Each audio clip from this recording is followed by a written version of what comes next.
The most dangerous Korean mafia boss in New York was taking his fiancée to a party, until he saw his ex-wife injured on the street corner with twins. Kim Soto adjusted the platinum cufflinks on his tailored Tom Ford suit as his armored black Mercedes S-Class glided through the neon-lit streets of Manhattan.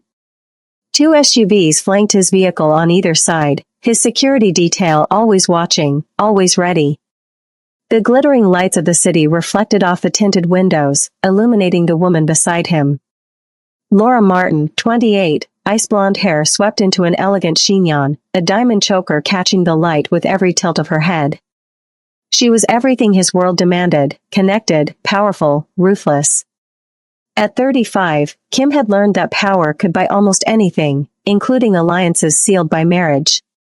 His engagement to Laura was 6 months old. Long enough to secure the family's approval. Short enough to avoid pretending he felt anything beyond calculation. No love, no warmth, no complications, just strategy dressed as romance. My father says the deal with the Yakuza will give us control of the entire East Coast, Laura said, checking her reflection in a compact mirror. Our wedding will solidify the dynasty. Kim said nothing. His sharp dark eyes remained fixed on the road ahead, the tattoos on his hands barely visible beneath his suit sleeves. The traffic light turned red near Chinatown. The crosswalk filled with evening pedestrians, ordinary people living ordinary lives. Unaware that the man watching them from behind bulletproof glass had ended lives with a single command. Kim watched them absently, his mind already calculating tomorrow's weapons shipment, when something made his blood run cold. A woman was limping across the street.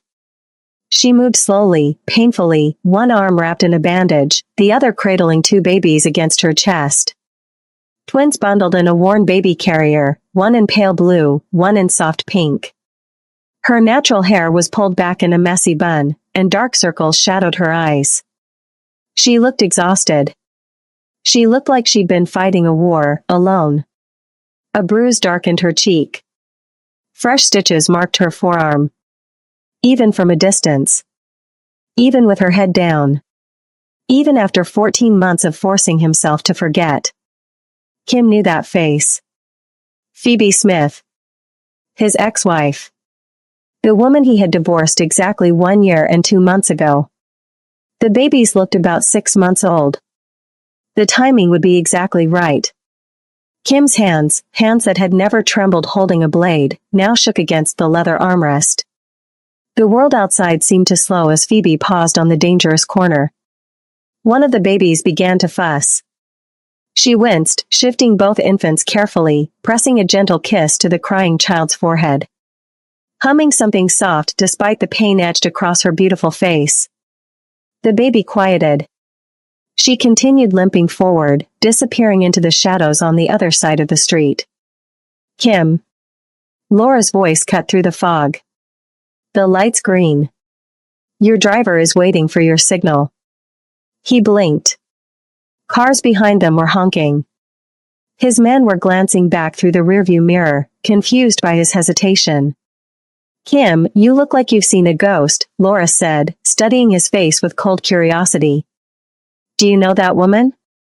Kim forced his expression back to stone. No one important. But his mind was racing. Had Phoebe been pregnant when he divorced her that night, the night he told her they were finished, that she didn't belong in his world, that loving him would only get her killed? Had she been carrying his children? Had she known and chosen not to tell him? Or had she discovered it afterward, alone, abandoned, and made the decision to raise them without him? The questions multiplied, each one more devastating than the last. He had left her to protect her. He had convinced himself that walking away was the noble choice, that a woman like Phoebe deserved safety, not shadows. That she deserved a normal life, not a life spent looking over her shoulder. But now, seeing her injured and struggling, limping through one of the most dangerous neighborhoods in Manhattan with 2 babies strapped to her chest, Kim realized something that made his carefully constructed world crack down the middle. She had given him children. A son and a daughter. And she had done it completely, utterly alone. While he sat in an armored car beside a woman he didn't love, planning a wedding that meant nothing. Phoebe had been fighting to survive. Fighting to keep their children alive. Fighting a battle he should have been there to fight beside her. One question echoed in his mind, louder than the blood pounding in his ears. What if the life he had been so determined to protect her from was the only life worth living? Before we go deeper, I need you to be honest with yourself. How many times have you watched something that actually moved you, that made you feel, and you just scrolled away? Left no trace you were even there? This is your chance to break that pattern. Subscribe. Not for me. For the version of yourself that craves real stories in a world drowning in shallow content. This story gets darker. More devastating. More beautiful. You'll want to see how love survives violence, how forgiveness happens after abandonment, how two broken people become whole. Hit subscribe. Then let's continue breaking your heart together. The charity gala at the plaza was everything Laura lived for: crystal chandeliers, champagne fountains, politicians, and power brokers air-kissing their way through conversations that would reshape the city's underworld. Kim stood beside her, his hand resting lightly on the small of her back, playing the role of devoted fiancé with practiced ease. But his mind was 1,000 miles away. Every time he blinked, he saw Phoebe's face. The exhaustion carved into her features. The bandage on her arm. The way she'd limped across that street corner, cradling two babies against her chest like they were the only things keeping her alive. His babies. The thought made his chest tighten until he could barely breathe. Kim, Senator Morrison is asking about our honeymoon plans, Laura whispered, her smile never faltering as she squeezed his arm. Are you even listening? He turned to the silver-haired man beside them and manufactured a response he wouldn't remember 5 seconds later. The senator laughed. Laura beamed. Kim felt like he was drowning in a room full of air. The moment he could break away, he pulled out his phone and typed a single message to Lang: find everything on Phoebe Smith. I want a full report by morning. Everything. Lang's response came immediately: yes, boss. Kim slipped the phone back into his pocket, but his hand was shaking. Laura was still talking to the senator, oblivious. Around them, Manhattan's elite clinked glasses and made deals that would move millions of dollars by sunrise. And somewhere in this city, Phoebe was probably working a night shift, barely making enough to survive. The party ended just after midnight. Kim dropped Laura at her Upper East Side apartment with a chaste kiss on the cheek and a promise to call her in the morning. The moment his car pulled away, he ordered his driver to take him home. The penthouse in Tribeca felt too large, too empty, too suffocating. Kim poured himself a whiskey he didn't drink and stood at the floor-to-ceiling windows overlooking the city. Somewhere out there, in one of those thousands of lit windows, Phoebe might be feeding their children. Changing their diapers. Singing them to sleep. Without him. He didn't even try to sleep. Every time he closed his eyes, he saw her limping. Saw the bruise on her cheek. Saw the way she'd winced when she shifted the babies in her arms. At exactly 5 a.m., his phone buzzed. Lang was at the door with a manila folder that felt like it weighed 1,000 pounds. Kim took it to his office, sat down at his desk, and opened it with hands that trembled despite his best efforts to steady them. The first page was a basic information sheet. Current address, 1847 Webster Avenue, Bronx. 5th floor. No elevator. Kim's jaw clenched. He knew that neighborhood. One of the most dangerous in the city. Drugs, gangs, violence, the kind of place where gunshots echoed at night and people learned not to look out their windows. Current employment, night shift maid, Meridian Grand Hotel, Midtown Manhattan. Salary, $42,000 per year. $42,000. In New York City. With 2 babies. The math was impossible. Rent alone in even the worst neighborhoods cost more than half that. Formula, diapers, medical care, how was she surviving? He flipped to the next page and felt his stomach drop through the floor. Hospital debt, $94,127.63. Emergency cesarean section performed at 32 weeks gestation due to severe preeclampsia. Patient admitted alone. No family or emergency contacts listed. Kim read that line again. Patient admitted alone. She'd gone into labor at 32 weeks, dangerously premature, and faced it completely by herself. The next page showed birth records. Baby A, female Lila Kim Smith. Born May 3rd, 4:47 a.m. Weight, 3 pounds 2 ounces. Admitted to NICU. Baby B, male Leanne Soto Smith. Born May 3rd, 4:52 a.m. Weight, 2 pounds 14 ounces. Admitted to NICU with respiratory distress. Kim's vision blurred. He blinked hard, forcing himself to focus on the words. She'd given them his names. Both of them. Lila Kim. Leanne Soto. Even after he'd divorced her. Even after he'd walked away. She'd still given their children his names. The medical records went on for pages. Leanne had spent 5 weeks in intensive care, fighting to breathe with underdeveloped lungs. There were notes about Phoebe refusing to leave the hospital, sleeping in a chair beside the incubator, pumping breast milk every 3 hours even though she was still recovering from major surgery. Patient appears emotionally distraught but determined, one nurse had written. Spends 18+ hours daily at infant's bedside. Needs encouragement to eat and rest. Kim's hands were shaking so hard he could barely turn the pages. The next section made him stop breathing entirely. Phone records. Dozens of calls to his office number. His club. Even his penthouse line. All logged. All blocked. Letters. 7 of them. Sent to his personal address. All marked return to sender. Security footage timestamp from his club in Koreatown, Phoebe, visibly pregnant, arguing with the doorman. Being physically escorted off the property. She'd tried. She'd tried everything to reach him. And someone had systematically shut her out. The police report was the final blow. 3 days ago. Assault and attempted robbery. Victim, Phoebe Smith. Injuries, lacerated forearm requiring 12 stitches, bruised ribs, sprained ankle. Suspect, unidentified male, fled the scene. Victim was carrying 2 infant children at the time of the attack. Kim stood so violently his chair toppled backward and crashed to the floor. She'd been attacked while carrying their babies. While walking home from work at 3 in the morning because she couldn't afford a cab.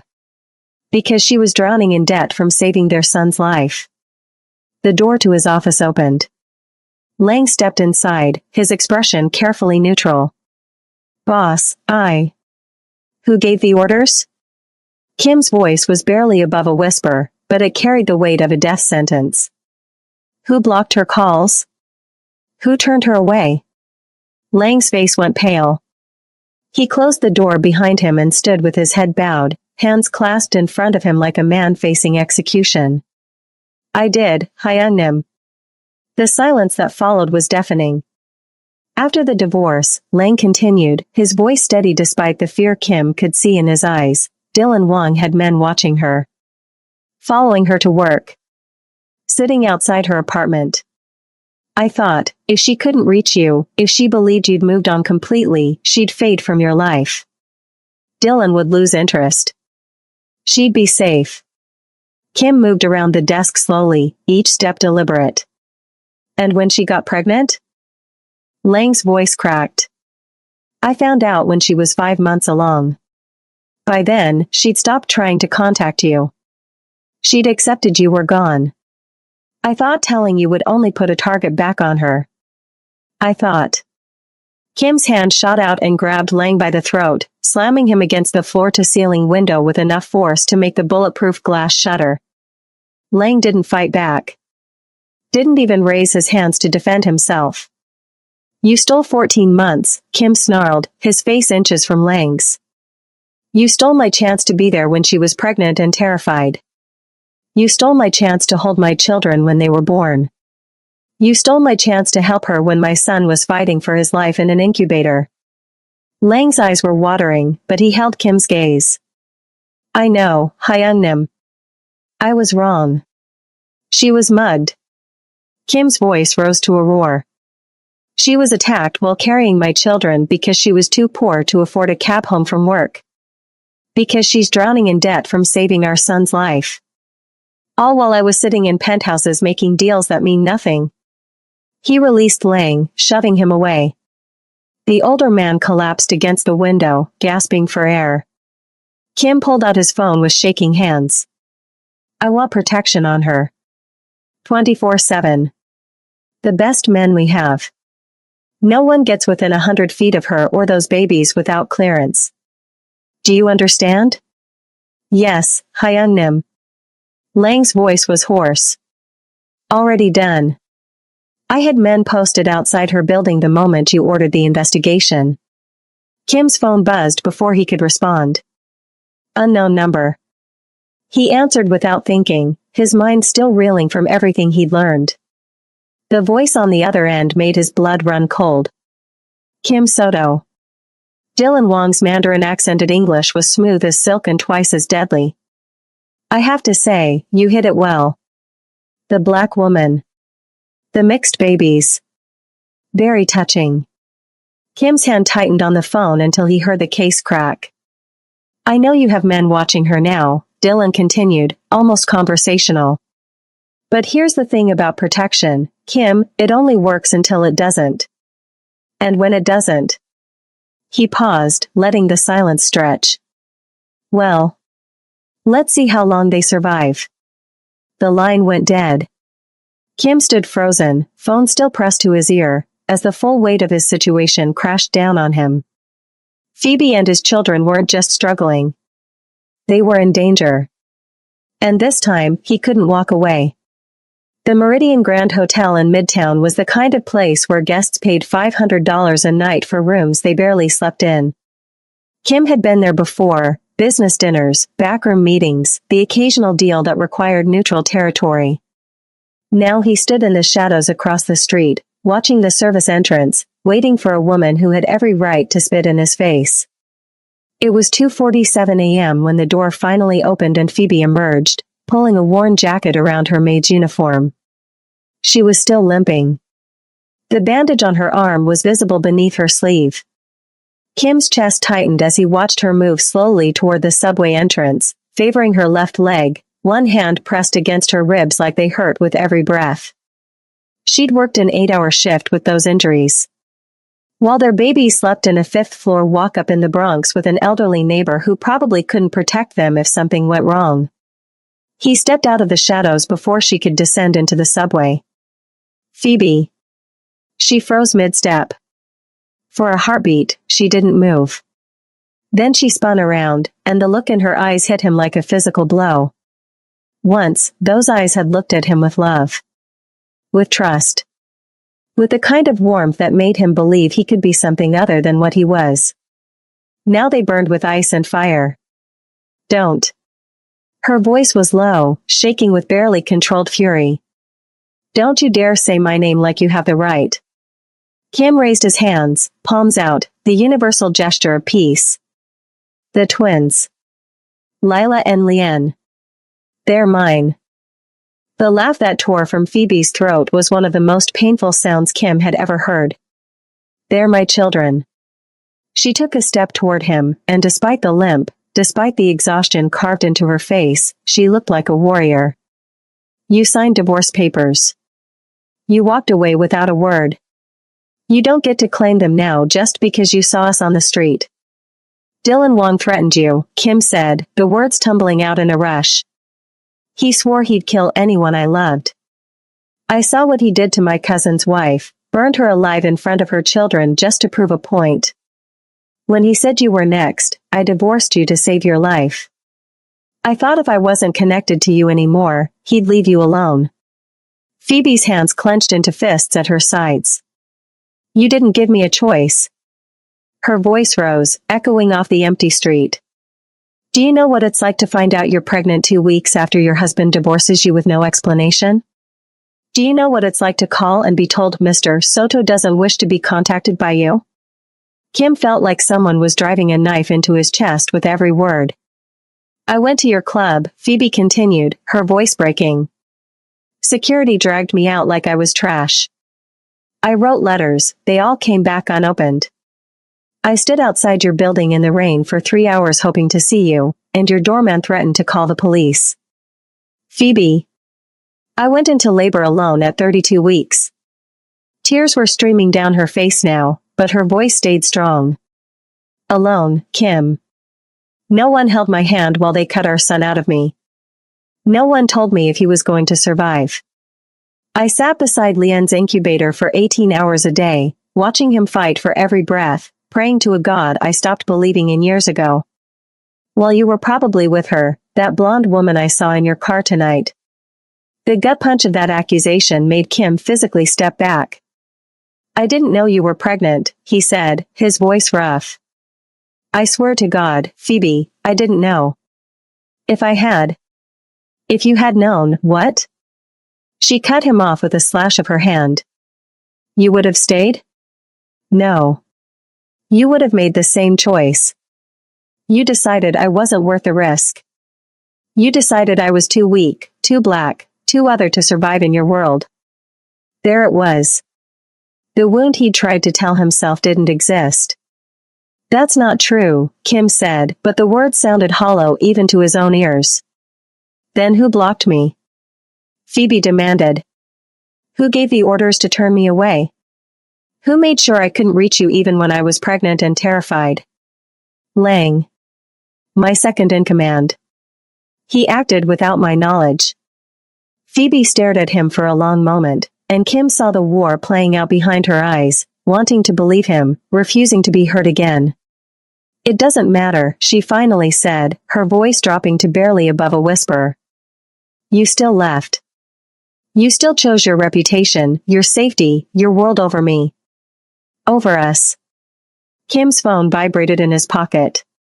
He ignored it. It vibrated again, insistent. Answer it, Phoebe said bitterly. I'm sure it's important. He pulled it out and glanced at the screen. Text from Lang, Dylan Wong's men are moving. Heading toward the Bronx. Toward Phoebe's building. The world seemed to tilt sideways. Kim looked up at Phoebe, and she must have seen something in his face because her expression shifted from anger to fear. What? You're in danger. Right now. He stepped forward and grabbed her arm, gently, but firm.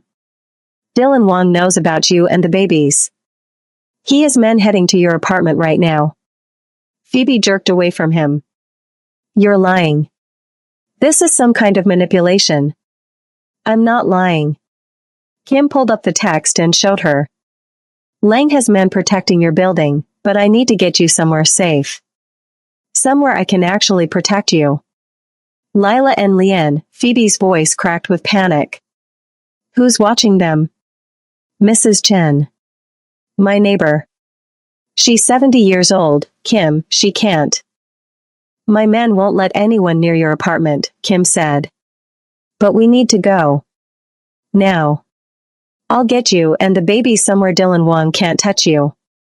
Phoebe looked at him, and Kim saw the calculation happening behind her eyes. She didn't trust him. Didn't want his help. But she was thinking about two babies sleeping in a building with a broken front door lock, in a neighborhood where gunshots were just background noise. Just tonight, she finally said, her voice hard as steel. You get us somewhere safe tonight. Tomorrow, I figure out what to do next. And this doesn't mean I forgive you, Kim. This doesn't mean anything except that I'm a mother and I'll do whatever it takes to keep my children alive. Understood. She pulled out her phone with shaking hands and called Mrs. Chen, speaking in rapid, urgent tones. When she hung up, she looked at Kim with eyes that held 14 months of pain. If you're lying to me, she said quietly, if this is some kind of game, I will make you regret it in ways you can't imagine. Kim believed her. His car pulled up to the curb, the same Mercedes that had driven him past her on the street hours earlier. The same car where Laura had sat, oblivious, planning a wedding that would never happen. Phoebe climbed into the back seat, as far from Kim as possible, her arms wrapped around herself like armor. As they drove toward the Bronx to collect their children, Kim stared out the window and realized something that made his carefully constructed world feel like it was built on sand. He'd spent 14 months trying to keep Phoebe safe by staying away. All he'd done was make sure she suffered alone. The penthouse in Tribeca was a fortress. Bulletproof glass wrapping the entire 52nd floor. Biometric security. Panic rooms on every level. The kind of place where Kim could watch the city spread out below him and know that nothing could touch him here. Phoebe stood in the marble foyer holding Lila and Leanne, both babies miraculously still asleep despite being carried down 5 flights of stairs and driven across the city, and looked around with an expression Kim couldn't read. "Guest room is this way," he said quietly, leading her down the hall. The room was larger than her entire Bronx apartment. Floor-to-ceiling windows with automated blackout shades. A king-size bed with sheets that cost more than her monthly rent. And in the corner, a brand-new crib still in its packaging. Kim had texted ahead and had his housekeeper set it up while they were in transit. Phoebe stood in the doorway, staring at the crib. Then at the worn baby carrier she'd brought from home, patched with duct tape in 2 places. "This is the first time they've ever slept somewhere new," she said softly. "The first time they've had a crib that wasn't bought second-hand." She walked over and gently laid the babies down, Lila on the left, Leanne on the right. They immediately found each other's hands in their sleep, tiny fingers interlocking. Kim watched from the doorway, his throat tight. These were his children. 6 months old. And he was seeing them sleep for the first time. "I'll be right next door if you need anything," he said. Phoebe pulled a chair up beside the crib and sat down, her eyes never leaving the babies. "I'm not sleeping," she said. "I'll keep watch." Kim wanted to tell her she was safe here. That she didn't need to keep watch anymore. But the words died in his throat because he knew she wouldn't believe them. So he just nodded and left her there, pulling the door partially closed behind him. Downstairs in his office, 4 of his lieutenants were waiting. Lang stood slightly apart from the others, his expression carefully neutral despite the bruises already forming on his throat from where Kim had slammed him against the window hours earlier. Kim closed the door and locked it. "Explain," he said to Lang, his voice deadly calm. "Every detail. I want to know exactly what you did." Lang bowed deeply, the formal gesture of a man accepting responsibility for grave mistakes. "After the divorce, I had surveillance on Phoebe Smith," he began, his Korean formal and precise. "Dylan Wong's men were watching her. Following her to work. Photographing her. I assessed that she was in immediate danger as long as you were connected." "So you cut off all contact," Kim said. "Yes, Hyungnim." Lang's jaw tightened. "I gave orders to block her calls. Return her letters. Turn her away if she appeared at any of your properties. I told everyone the orders came from you." One of the other lieutenants inhaled sharply. Using the boss's name without authorization was grounds for execution in their world. "And when she got pregnant?" Kim's voice was getting quieter, more dangerous. "I found out when she was 5 months along. One of our men saw her at a free clinic in the Bronx." Lang's voice wavered for the first time. "By then, she'd stopped trying to contact you. She'd accepted that you were gone. I thought, if I told you, you'd go to her. Dylan Wong would see. The threat would restart." Kim moved so fast no one saw it coming. One moment he was standing behind his desk. The next, he had Lang by the throat, slamming him against the floor-to-ceiling window hard enough to make the bulletproof glass shatter. "You stole 14 months. Kim's voice was a roar that probably carried through the entire penthouse. "You stole my chance to be there when she was pregnant and terrified. You stole my chance to hold my children when they were born. You stole my chance to help her when my son, was fighting for his life in an incubator. Lang didn't fight back. Didn't even raise his hands. Just took it, his face going red from lack of oxygen. She was mugged.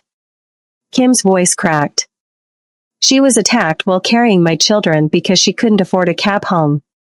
Because she's drowning in almost $100,000 in debt from saving our son's life. All while I was making weapons deals that meant nothing. He released Lang and shoved him away. The older man collapsed against the window, gasping. You left her to nearly die in childbirth, Kim continued, his breathing ragged. Alone. At 32 weeks. Emergency surgery. No one to hold her hand. No one to tell her everything would be okay. While I was thousands of miles away, clueless, because you decided you knew better. I was wrong, Hyungnim. Lang's voice was hoarse, barely above a whisper. I know. There's no excuse. I thought I was protecting everyone. I was wrong. Kim wanted to kill him. Wanted to throw him through that window and watch him fall 52 stories. Wanted to make him feel even a fraction of the pain Phoebe had endured. But then a soft voice came from the doorway. He's telling the truth. Everyone turned. Phoebe stood there in worn sweatpants and an oversized t-shirt, arms wrapped around herself, having clearly heard everything. Her eyes found Lang. You blocked me. All those times I called, all those letters, that was you. Lang bowed his head. Yes. And Kim didn't know I was pregnant. No. He didn't know until tonight. Phoebe looked at Kim, and for the first time since he'd seen her on that street corner, the rage in her eyes dimmed slightly. Not gone. Not forgiven. But, understanding. You really divorced me because of Dylan Wong, she said quietly. Not because I wasn't Korean enough. Not because I didn't fit your world. Kim felt something crack open in his chest. Never. God, Phoebe, never. I left because I was terrified he'd kill you. Because I'd seen what he did to people I loved and I couldn't. I couldn't risk it.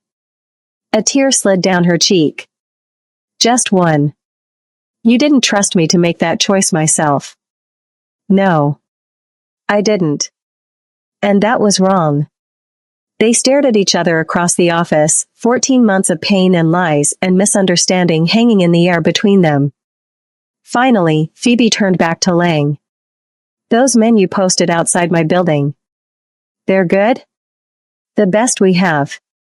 And they'll keep my babies safe? With their lives. I swear it. Phoebe nodded slowly. Then she looked at Kim. I'm going to check on Lila and Lien. Tomorrow, we figure out what happens next. Tonight, I just need to know they're safe. She turned and walked out, leaving the men in silence. Kim released a breath he didn't know he'd been holding and turned back to Lang.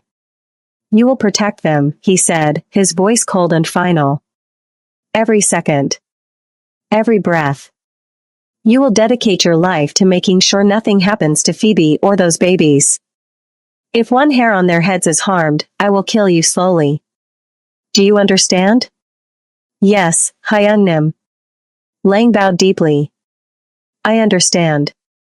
As the lieutenants filed out, Kim stood at the window and looked out over the city. Somewhere out there, Dylan Wong was planning his next move. Laura was probably calling her father, setting political and criminal wheels in motion for revenge. But up here, in this fortress, his children were sleeping safely for the first time in their lives.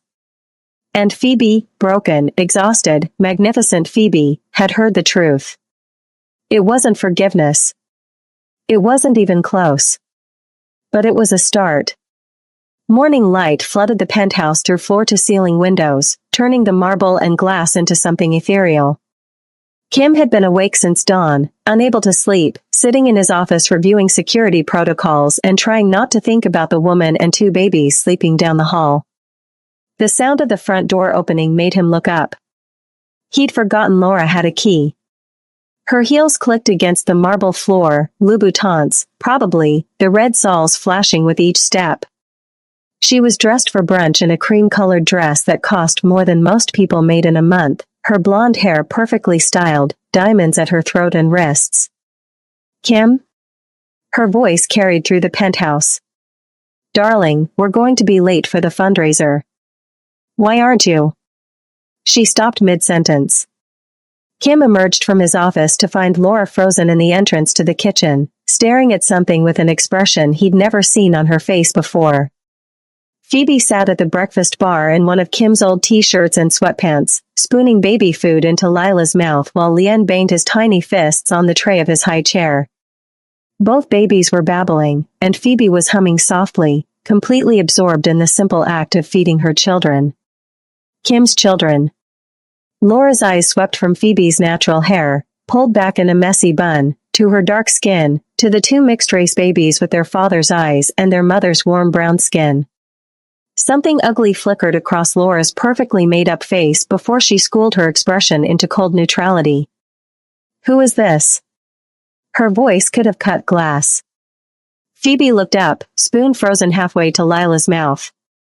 Her eyes met Laura's, then shifted to Kim with a question he couldn't answer. "Laura."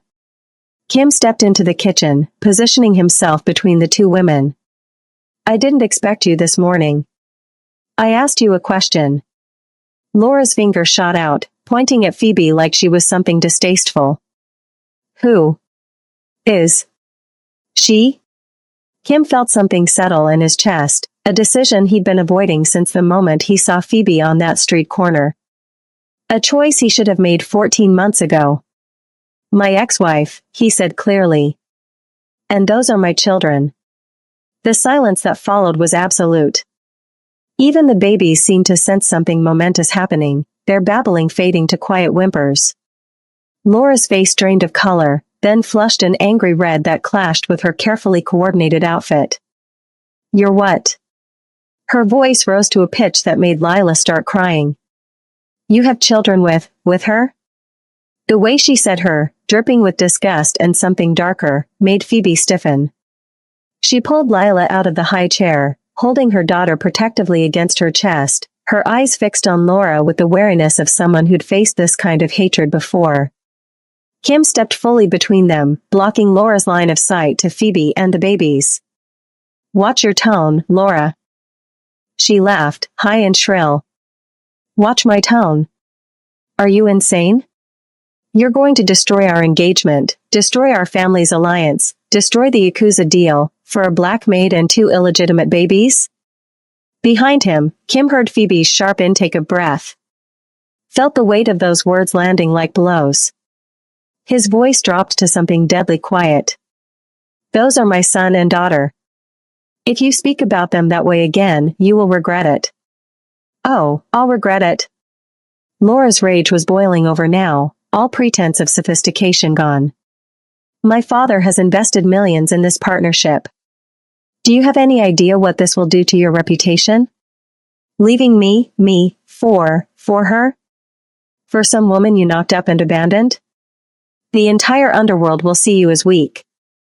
Every family we've aligned with will turn on you." Kim walked past her to his office, opened a drawer, and pulled out the engagement ring Laura had spent 3 weeks selecting, a massive diamond that had cost more than Phoebe's annual salary. He walked back and held it out to her. "Alliances can be rebuilt," he said calmly. "Reputation can be repaired. But time with my children? That can't be bought back." Laura stared at the ring like it was a snake. Then at Kim. Then at Phoebe, who was now holding both babies, one in each arm, her face carefully blank. "You're choosing them over me," Laura said, her voice dropping to something venomous. "Over everything we built. Over power. Over the future we planned." Yes. That single word seemed to echo in the vast space of the penthouse. Laura snatched the ring from his palm and threw it at his feet. The diamond skittered across the marble with a sound like breaking glass. "You'll pay for this humiliation, Kim Soto." Her voice was shaking with fury. "My father won't forget this insult. Dylan Wong won't stop hunting them. And when your little family is dead, when she's gone and those babies are gone, remember this moment. Remember that you chose this. She spun on her heel and stormed toward the door, then stopped and looked back at Phoebe one last time. Enjoy it while it lasts, she said, her smile cruel. Men like him don't stay with women like you. You're just a novelty. A mistake he'll regret. The door slammed behind her hard enough to rattle the windows. The silence that followed was deafening. Kim turned to find Phoebe still standing in the kitchen, holding both babies, tears streaming silently down her face. Not from Laura's words, Phoebe looked like she'd heard variations of that cruelty her entire life. But from something else. Something deeper. You just made a very powerful enemy, she whispered. Why? Kim crossed the space between them and dropped to his knees in front of her. At eye level with his children, Lila staring at him with wide, curious eyes, Lien already reaching for his father's face with chubby fingers. Because they're mine, he said quietly. And so are you. You always were. Phoebe's breath caught. More tears fell, but she didn't look away. I destroyed you, she said, her voice breaking. Financially, I destroyed you. Your empire, your alliances, your future, all of it. For what? For a maid with 2 babies you didn't even know existed until 2 days ago? No. Kim reached up and gently wiped the tears from her cheeks. I destroyed myself 14 months ago when I walked away from you. Everything since then has just been pretending the destruction didn't happen. Lien grabbed Kim's finger and squeezed with surprising strength for a 6-month-old. The baby gurgled, pleased with himself. I can't promise you I'll be good at this, Kim continued. I don't know how to be a father. I don't know how to change diapers or mix formula or do any of the things you've been doing alone for 6 months. But I'm going to learn. And I'm not walking away again. Not ever. Phoebe stood there, holding their children, looking down at the most dangerous man in New York kneeling at her feet like a supplicant. Something shifted in her expression. Not forgiveness, it was too soon for that, too much pain still raw and bleeding. But understanding. The beginning of belief that maybe, just maybe, he meant what he said. Lila needs her diaper changed, she said softly. And Lien's formula is in the fridge. If you're serious about learning. Kim stood, took Lien from her arms, the first time he'd ever held his son, and felt his entire world realign around the weight of that tiny body. Teach me, he said. And for the first time since he'd seen her on that street corner, Phoebe smiled. Just a small one. Just a crack in the armor. But it was there.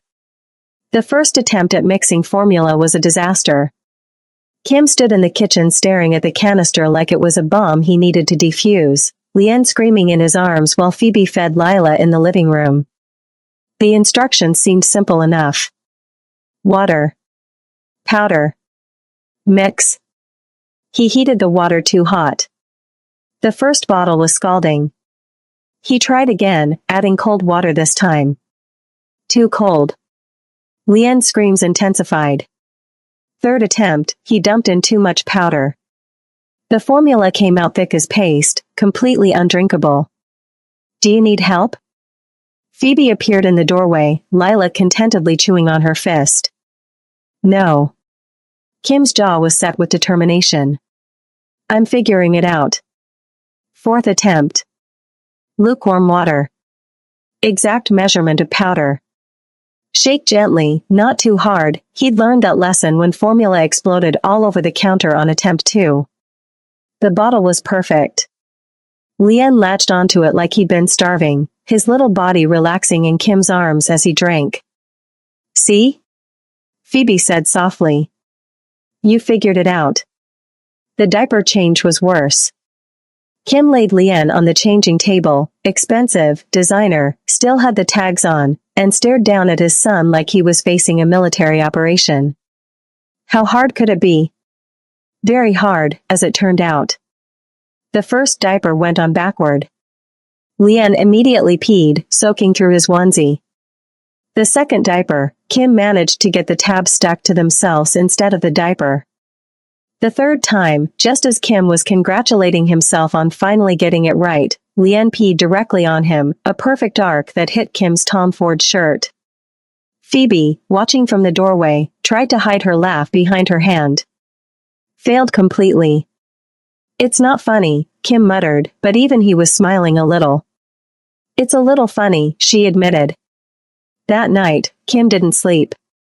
Not because he couldn't, but because he'd told Phoebe he'd handle the night shift. Let her rest for the first time in 6 months. Lila woke up crying at 2 a.m. Kim was there in seconds, lifting her from the crib, pacing the nursery while humming a song his own mother used to sing to him. Korean words he hadn't thought about in years, a lullaby about stars and dreams and children who were loved. Lila quieted almost immediately, her tiny hand gripping his finger as he walked back and forth in the darkness. At 4 a.m., Lian's turn. Kim repeated the process, bottle, burping, walking, singing. His son stared up at him with eyes that were identical to Kim's own, and Kim felt something crack open in his chest. At 5:30 a.m., both babies woke up.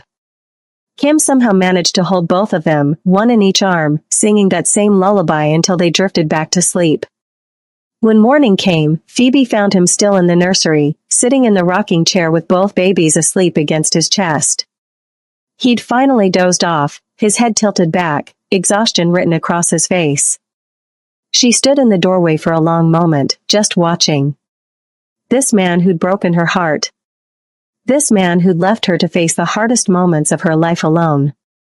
This man who was trying. The call from the hospital came 3 days later. Phoebe was feeding Lila when her phone buzzed with an unknown number. "Miss Smith? This is Beth from the billing department at Presbyterian Hospital. I'm calling about your account." Phoebe's stomach dropped. She'd been dodging their calls for weeks, unable to face another conversation about payment plans she couldn't afford. "I know I'm behind," she started. "But if you could just give me another month." "Actually, Miss Smith, I'm calling because your balance has been paid in full." The bottle slipped from Phoebe's hand, formula splashing across the floor. "What? Paid in full?" "A law firm called yesterday and wired the full amount. $94,127.63.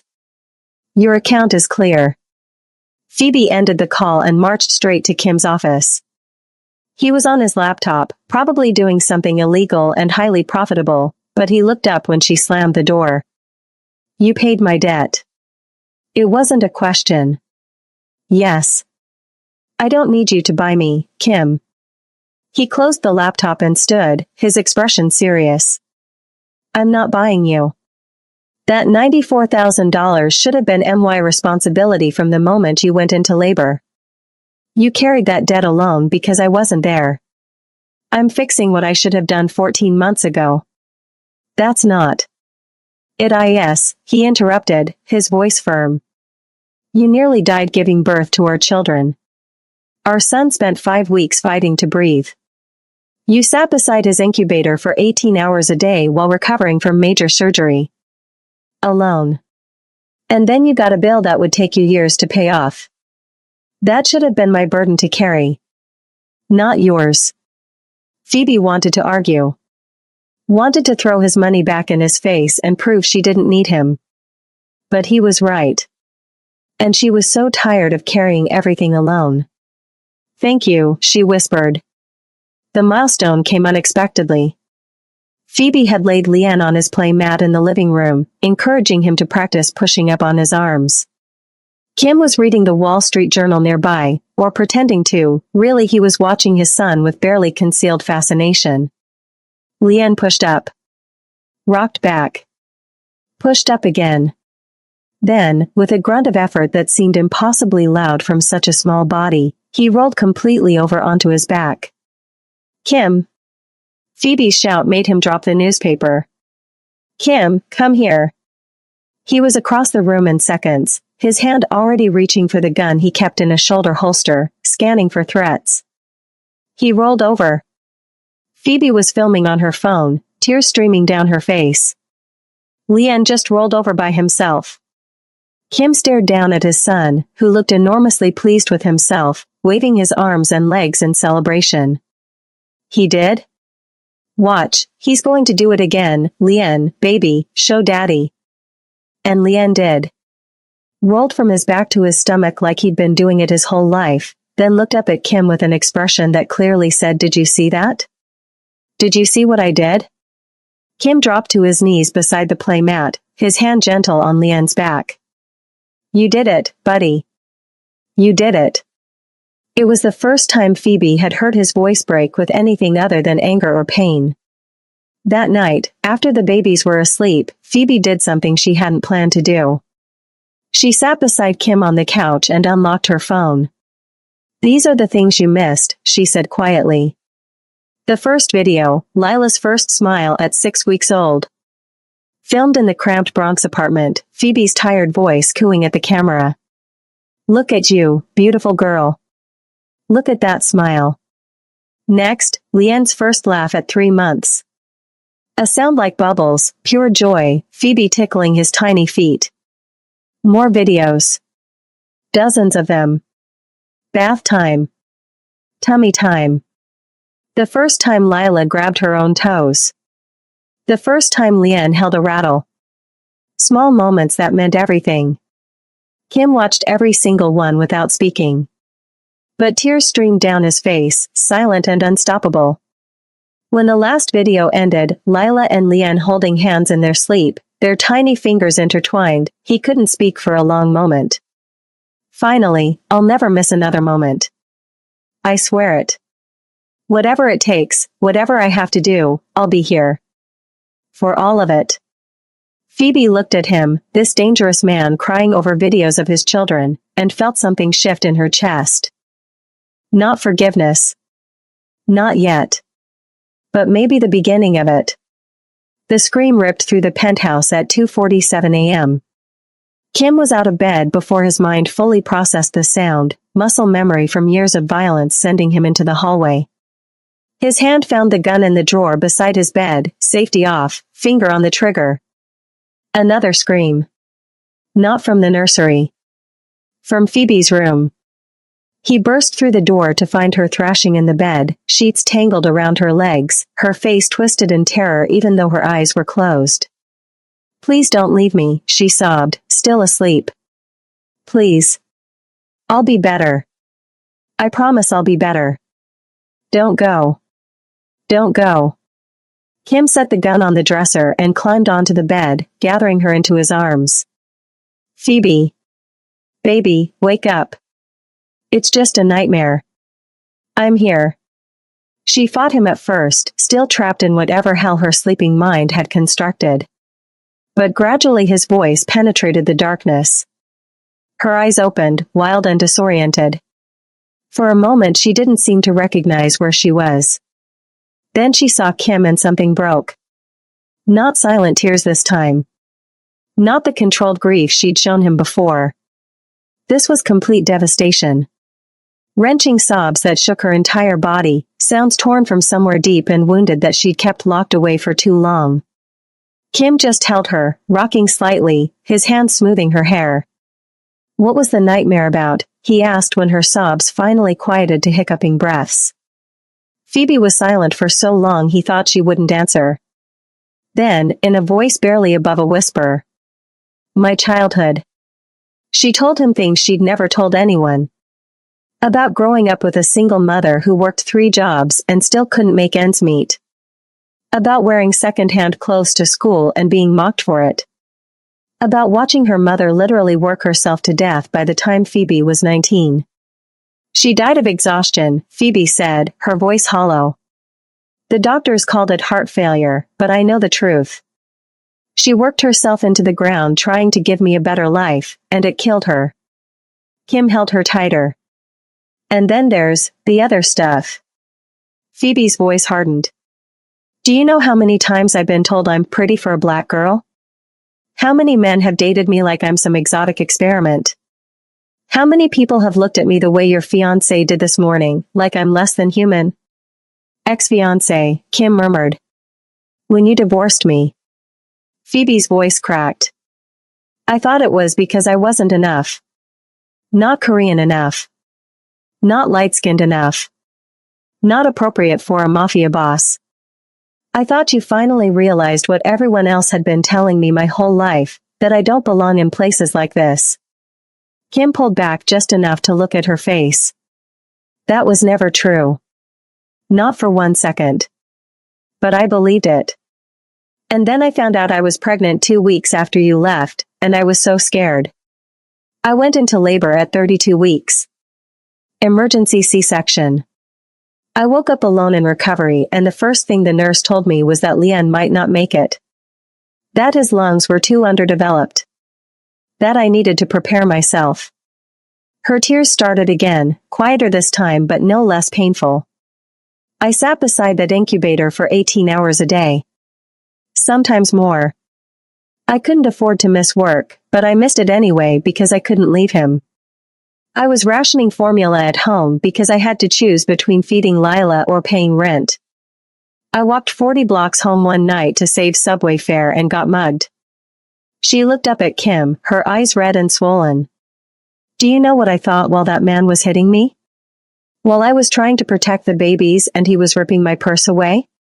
I thought, if I die here, who will take care of Lila and Lian? Who will love them? Kim felt like someone was crushing his heart in a vice. I'm scared, Kim. Her voice dropped to barely audible. I'm scared you'll wake up one day and realize I'm too much trouble. That we're too different. That a black woman with 2 mixed babies doesn't fit in your world. That you'll leave again, and this time I won't survive it. I'm not leaving. Kim cupped her face in his hands, making sure she looked at him. Not for Dylan Wong. Not for Laura or her father or anyone else. Not because things get hard or dangerous or complicated. I'm here. For you. For Lila and Lian. Forever. I haven't forgiven you, Phoebe whispered. Not completely. Maybe not ever. You left me when I needed you most, and I don't know if I can ever forget what that felt like. I know. And I'll wait as long as it takes. Years, if that's what you need. I'll wait. They sat in the darkness together, holding each other. From the nursery down the hall, they could hear the soft, synchronized breathing of 2 babies sleeping peacefully. Phoebe rested her head against Kim's chest, listening to his heartbeat. I'm trying to trust you again, she said softly. It's hard. But I'm trying. That's enough, Kim said, pressing a kiss to the top of her head. That's more than I deserve. They stayed like that until dawn broke over the city, neither of them sleeping, just holding on to each other like lifelines in a storm that had been raging for 14 months. When morning came and the babies started fussing for their breakfast, Phoebe pulled away and looked at Kim with eyes that were still red but somehow clearer. Lila likes her bottle warm, she said. Not hot. Just warm. It was an offering. An invitation to try again. Kim took it. Can we just stop for a second? Because if your chest is tight right now, if you felt Phoebe's pain when she talked about being pretty for a black girl, if you understood Kim's terror of loving someone so much it could destroy them, then you know why I tell these stories. This is real pain. Real racial trauma. Real abandonment. Real love trying to survive impossible odds. And if you value content that doesn't insult your intelligence, that doesn't shy away from the hard conversations about race and class and sacrifice, you owe it to yourself to subscribe. Because you need to know stories like this exist. That someone's still creating things that matter. Hit subscribe. We're about to enter the darkest part of this story. You won't want to miss what happens next. The call came at 4 a.m., an emergency that couldn't wait, couldn't be delegated, couldn't be ignored. The Yakuza families were fracturing over territory disputes in Seoul, and Kim's presence was the only thing that could prevent a full-scale war that would destabilize the entire East Asian operation. I don't want to go, Kim said, standing in the nursery doorway watching Phoebe rock Lian back to sleep after a feeding. The baby's eyes were already drifting closed, his tiny fist wrapped around his mother's finger. Then don't, Phoebe whispered, not looking up. If I don't, people die. Innocent people caught in crossfire. Alliances collapse. It could take years to rebuild. She finally met his eyes. How long? 2 days. 3 at most. He stepped into the room, his voice dropping lower. I'm tripling security. Lang will be here personally. I'm putting men on every floor, every entrance, every possible access point. You'll be safer here than anywhere else in the city. Phoebe looked down at Lien, now fully asleep against her chest, then over at Lila dreaming peacefully in the crib. Dylan Wong is still out there. I know. That's why I'm leaving Lang. He'll protect you with his life. I trust him with that, even after everything. Do you have to go? Kim crossed to her and knelt beside the rocking chair, his hand gentle on Lien's back. If there was any other way, I'd take it. But this is the last piece of my old life I need to handle. After this, I'm done. No more meetings in Seoul. No more deals that take me away from you and the babies. This is the last time, Phoebe. I swear it. She studied his face for a long moment, then nodded. 2 days. 2 days. He left at dawn, but not before checking every lock, every security protocol, every guard rotation twice. Lang stood in the foyer as Kim gave his final instructions, his expression grave and determined. Nothing gets through, Kim said, his hand gripping Lang's shoulder. Not a mouse. Not a shadow. Nothing. Yes, Hyunnim. On my life. Kim looked back one last time at Phoebe standing in the hallway holding both babies, one in each arm. She looked small in the vast penthouse, vulnerable despite the fortress around her. 2 days, she called softly. 2 days, he promised. The first day passed without incident. Phoebe settled into a routine with extra security visible but unobtrusive, men stationed at every entrance, cameras monitoring every corner. She fed the twins, played with them on their mat, sang them Korean lullabies Kim had been teaching her. By nightfall, she almost felt safe. At 11 p.m., she carried the twins to the nursery for their final feeding before bed. Lila had already dozed off, and Lien was fighting sleep with the determination of a 6-month-old who didn't want to miss anything. Phoebe hummed softly, swaying back and forth, watching the city lights twinkle through the floor-to-ceiling windows. The sound of shattering glass made her freeze. For one heartbeat, she thought she'd imagined it. Then the alarm started screaming. Gunfire erupted from somewhere below, sharp cracks that echoed through the penthouse like thunder. Men shouting in Korean. More gunshots, closer now. Phoebe's training kicked in, the panic room Kim had shown her on her second day here. She grabbed both babies, pressing them against her chest despite their startled cries, and ran. The hallway seemed impossibly long. The panic room door was visible at the end, reinforced steel disguised as decorative paneling. 10 more feet. 8. 6. A shadow detached itself from the alcove beside her. Ji-hun. She recognized him, one of Kim's guards, younger than Lang, always professional. He'd brought her coffee that morning and smiled at the twins. Now his gun was pointed at her chest. Sorry, Mrs. Soto. His voice was almost apologetic. Just business. Phoebe didn't think. She launched herself at him, one arm wrapped around both babies, the other clawing at his face. Her nails drew blood across his cheek. She kicked hard, aiming for his knee, his groin, anything vulnerable. But she was holding 2 screaming infants, and he was twice her size and trained to kill. His fist caught her temple. The world exploded in white light and pain. She staggered but somehow stayed upright, curling her body around Lila and Lien even as she fell to her knees. Give them to me, Ji-hun said, reaching down. No. Phoebe's scream was primal. She tried to crawl away, still clutching the babies, but he grabbed her hair and yanked her backward. Her grip loosened. He tore Lien from her arms, then Lila. Both babies were shrieking now, reaching for their mother with tiny desperate hands. Phoebe tried to stand, tried to fight, tried to do anything. Jihan's boot caught her in the ribs. Something cracked. She collapsed, gasping, the taste of copper flooding her mouth. Give them back. She was crawling toward him, leaving a trail of blood from where her head had split open. Please.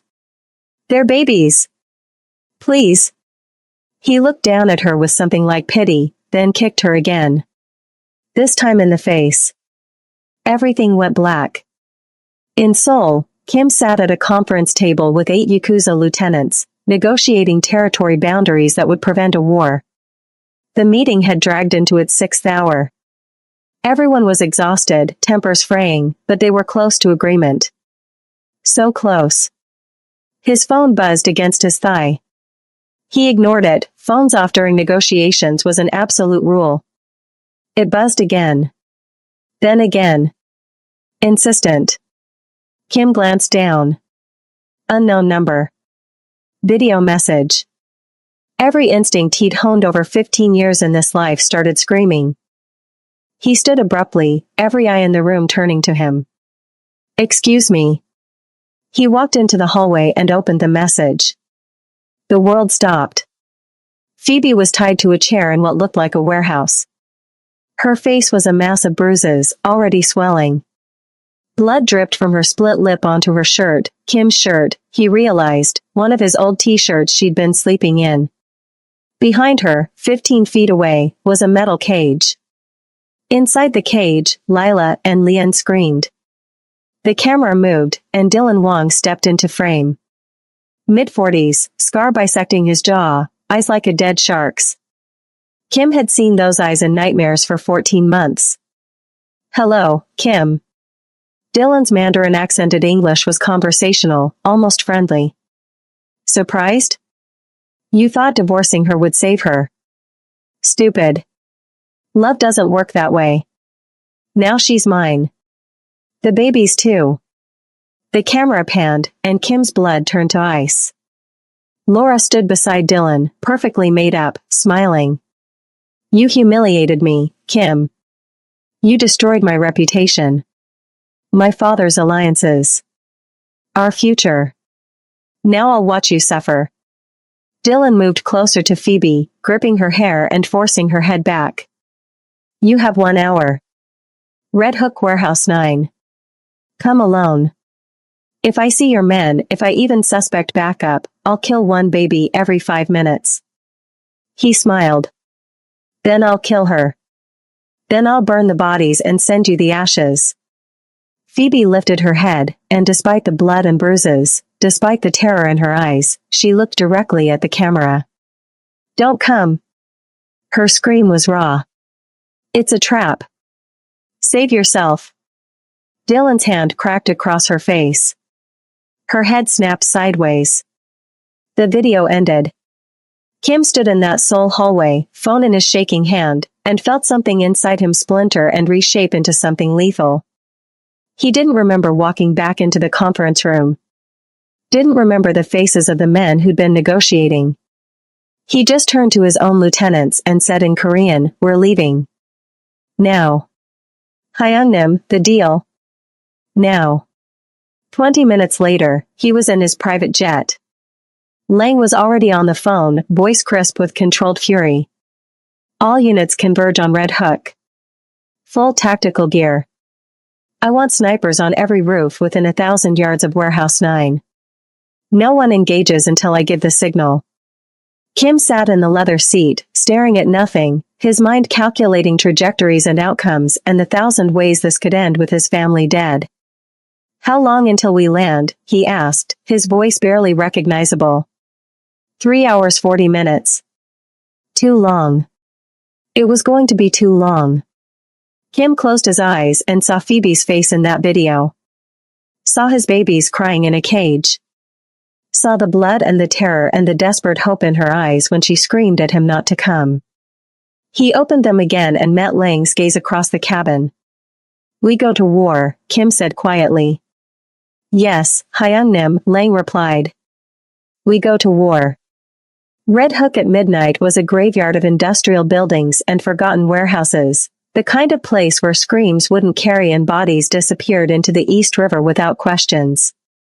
Warehouse 9 loomed at the end of a dead-end street, its rusted metal walls reflecting nothing but darkness. Kim's Mercedes stopped a block away. He stepped out alone, dressed in the same suit he'd worn to Seoul, now wrinkled, blood-stained where he'd gripped his own chest, hands raised, walking steadily toward the warehouse's main entrance. 20 guns tracked his movement from the roofline. 20 fingers on 20 triggers, all belonging to Dylan Wong's men. The warehouse door hung open, spilling weak light onto the cracked pavement. Kim stepped through. The space was vast and empty except for the scene staged in its center like a twisted tableau. 20 of Dylan's men formed a perimeter, assault rifles aimed inward. In the middle stood Dylan Wong himself, one hand resting casually on Phoebe's shoulder as she sat tied to a metal chair. 15 feet to her left, the cage held both babies. Lila and Leanne were still crying, their faces red and tear-streaked, reaching through the bars toward their mother. The sound cut through Kim like broken glass. Dylan smiled. The great Kim Soto. Walking into certain death for a black woman and half-breed babies. How the mighty fall. Kim's eyes swept the space, cataloging exits, weapons, angles. His gaze landed on Phoebe and stayed there. Her face was worse in person, one eye swollen completely shut, blood dried on her chin and neck, her breathing shallow and pained. But she was alive. Let them go, Kim said, his voice ice. You want me, not them. Oh, I want you to suffer first. Dylan circled behind Phoebe, trailing his fingers across her shoulders. She flinched but didn't cry out. I want you to watch. I want you to understand what happens when people cross me.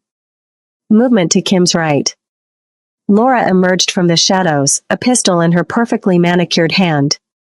She walked to Phoebe and pressed the barrel against her temple. This is for humiliating me, Laura said, her voice shaking with rage. For choosing her over everything I offered you. For making me a laughingstock. Phoebe's eyes found Kim's across the space. Despite the gun at her head, despite the terror that had to be clawing through her, she looked at him with something like peace. I forgive you, she said clearly. Whatever happens, Kim, I forgive you.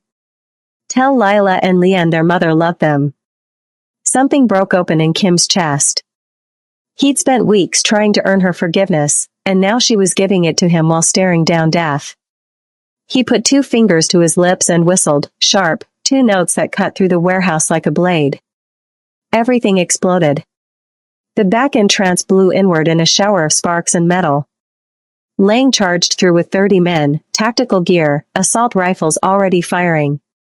The windows shattered as snipers opened up from the rooflines outside. Dylan's men scattered, returning fire, the warehouse transforming into a war zone in seconds. Kim was already moving.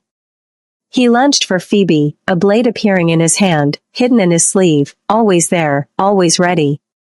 He cut her ropes with 2 quick slashes. She fell forward and he caught her, pushing her down behind the metal chair as bullets screamed overhead. Across the warehouse, Lang fought his way toward the cage. 2 of Dylan's guards blocked his path. Lang shot the first in the chest, dodged the second's return fire, and put 2 rounds through his skull. He reached the cage and smashed the lock with the butt of his rifle. The cage door swung open. Lang reached in and lifted both screaming babies, tucking them against his body armor, one arm wrapped around each tiny body. Dylan Wong stepped into the open, gun raised, aimed directly at Lang and the twins. Kim saw it happen in slow motion. Dylan's finger tightening on the trigger. The barrel steady, trained on the man holding Kim's children. The certainty in Dylan's dead eyes that this shot would land. Kim didn't think. Didn't calculate. Didn't weigh the cost. He just moved. Threw himself between Dylan and Lang. Spread his arms wide. Made his body the shield. The gunshot was impossibly loud. The impact hit Kim's chest like a sledgehammer. He staggered, looked down, saw crimson blooming across his white shirt in an expanding circle. Behind him, Lang pivoted and fired. The bullet caught Dylan Wan between the eyes. The Chinese Mafia boss dropped like a puppet with cut strings, dead before his body hit the concrete. Laura screamed and tried to run.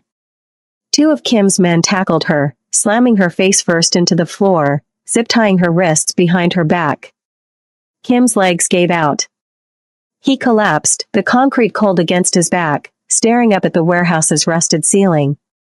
Phoebe was suddenly there, hands finally free, dropping to her knees beside him. No. Kim. Stay with me. He tried to speak but tasted blood. His hand found hers, slick and warm. Lila. The words came out wet. Lien, safe? Yes. Tears streamed down her battered face. They're safe. Lang has them. They're safe. Good. Kim's vision was blurring at the edges. That's all that matters. Don't you dare die on me. Phoebe's voice cracked. You owe me 14 months. You owe us a lifetime. Don't you dare leave me again. Kim tried to smile. Tried to tell her he loved her. Tried to say so many things. His eyes closed. Sirens. Someone screaming his name. The world fading to black. The emergency room was chaos, doctors shouting, nurses running, machines beeping urgent warnings. They cut away Kim's shirt, revealing the bullet wound high on his left chest, blood pulsing out with each heartbeat. Get him to surgery now. They wheeled him away. Phoebe tried to follow but a nurse caught her arm. Ma'am, you need to be treated too. I'm fine. She wasn't. Her ribs were broken, her face looked like she'd gone 3 rounds with a heavyweight, her head wound needed stitches. Just tell me if he's going to live.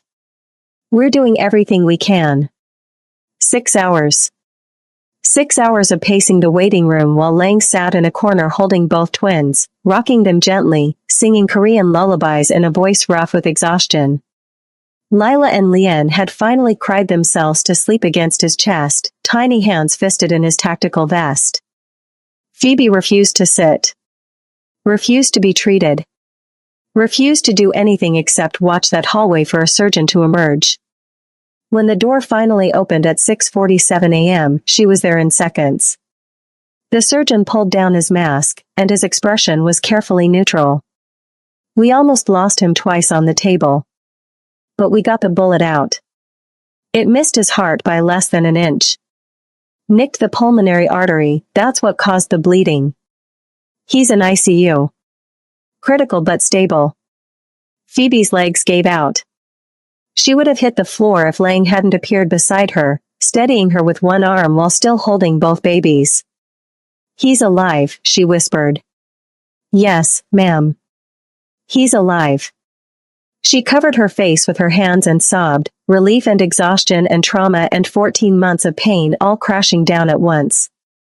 Lang just stood there holding her family, tears streaming silently down his own face.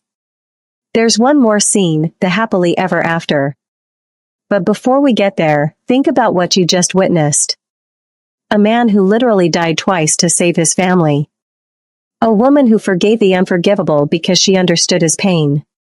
Babies who survived kidnapping and trauma. And now I'm asking, what kind of person are you? Are you someone who witnesses this kind of love, interracial, imperfect, hard-won, and walks away unchanged? Or are you someone who says, that mattered? I want more stories that make me believe in redemption? Subscribing takes 2 seconds. But it tells me this story, this message that broken people can heal, that love crosses every divide, that families come in all colors, meant something to you. Don't be the person who felt everything and did nothing. Subscribe. Then let's see their happy ending. Outside, dawn broke over Brooklyn. In Red Hook, police were cordoning off Warehouse 9. Dylan Wan's body was being zipped into a bag. Laura Martin was in handcuffs, screaming about lawyers and diplomatic immunity and her father's connections. None of it mattered. In a hospital room 52 floors above the city, Kim Soto was still breathing. That was all that mattered. Recovery was brutal. Kim spent 4 days in ICU, drifting in and out of consciousness, his body fighting to heal from trauma that should have killed him. When they finally moved him to a private room, the first thing he saw was Phoebe asleep in a chair beside his bed, her face still bruised, one arm in a sling from her own injuries she'd finally let them treat. She was holding Lila. The baby was awake, staring at her father with solemn eyes. "Hey, beautiful girl," Kim whispered. His voice was ruined from the ventilator. Phoebe's eyes opened immediately. For a moment they just looked at each other. "You're awake," she said. "I'm awake." She started crying. Not dramatic sobs, just quiet tears tracking down her cheeks as she held their daughter. "You died. Twice. Your heart stopped twice and they had to." "I know." Kim tried to reach for her but the 4 lines and monitors made it impossible. "I'm sorry. Don't apologize for taking a bullet for our children." Her voice was fierce. "Don't you dare." Lang visited daily, bringing Lien, who'd developed a terrible fear of being separated from his sister. The twins had to be together constantly now, reaching for each other, crying if they were apart for more than a few minutes. Trauma had forged them into a single unit. 3 weeks into recovery, Lang brought both babies for their afternoon visit. Kim was finally sitting up without help, could speak without his chest feeling like it was splitting open. Lien was in Lang's arms, staring at his father with those intense dark eyes that were carbon copies of Kim's own. Then, clear as a bell, "Dada." The room went silent. "Did he just," Lang started. "Dada." Lien repeated, reaching for Kim with both hands. Kim's face crumpled. Not silent tears this time. He broke down completely, shoulders shaking, hands over his face, sounds torn from somewhere deep that he'd kept locked away his entire life. Phoebe put Lila in the crib beside the bed and took Lien from Lang, carrying him to Kim. "Here. Hold your son. I'll hurt him. The stitches. You won't hurt him." She placed Lien in Kim's arms, careful of the bandages and 4 lines. "He needs his father." Lien immediately calmed, one hand patting Kim's face, the other gripping his finger. "Dada. Dada." Kim held his son and cried and didn't care who saw. The late-night conversation started during the worst hours, when pain medication wasn't enough and sleep wouldn't come. Phoebe would pull her chair close to the bed and they'd talk in whispers so the nurses wouldn't shoo her out. "My father said emotions were weakness," Kim told her one night, staring at the ceiling. "He ran his organization with an iron fist. No mercy. No softness. I watched him kill a man for crying once, said tears made you vulnerable. I grew up believing love would get people killed." "But you loved me anyway," Phoebe said softly. "I loved you so much it terrified me. When Dylan threatened you, I couldn't think straight. All I could see was what he'd done to others I'd cared about. So I pushed you away and told myself it was noble. It was just cowardice." Phoebe was quiet for a moment. "I just wanted to be chosen," she finally said. "Not for how I look. Not despite who I am. Just chosen. Completely. My whole life I felt like people were tolerating me, accepting me with conditions. When you divorced me, I thought you'd finally realized what everyone else already knew, that I was too much trouble. You were never too much." Kim turned his head to look at her.